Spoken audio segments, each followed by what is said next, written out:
2022 সালে ইউক্রেন যুদ্ধ শুরুর পর পশ্চিমা নিষেধাজ্ঞায় রুশ তেলের দাম পড়ে গেলে ভারত দ্রুত রাশিয়ার অন্যতম বড় ক্রেতায় পরিণত হয়।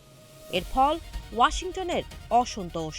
2025 সালের মার্চে ভেনেজুয়েলার তেল কেনার অভিযোগে ভারতসহ কয়েকটি দেশের পণ্যে 25% শুল্ক আরোপ করেন ট্রাম্প।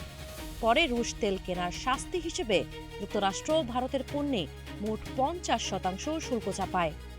এখন সেই সমীকরণ বদলাতে চাইছে ওয়াশিংটন।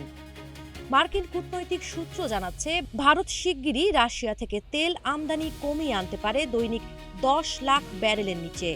জানুয়ারিতে ছিল 12 লাখ, ফেব্রুয়ারিতে নেমেছে প্রায় 10 লাখ, আর মার্চে তা 8 লাখ ব্যারেলে নামার সম্ভাবনা রয়েছে। দীর্ঘমেয়াদে এই পরিমাণ 5 থেকে 6 লাখ ব্যারেলে নেমে আসতে পারে বলেও ইঙ্গিত মিলছে। এর বদলে যুক্তরাষ্ট্র চায় ভারত যেন ভেনেজুয়েলা থেকে তেল নেয়, যাতে রাশিয়ার রাজস্ব কমে এবং ইউক্রেন যুদ্ধে ব্যবহৃত অর্থের প্রবাহ বন্ধ হয়।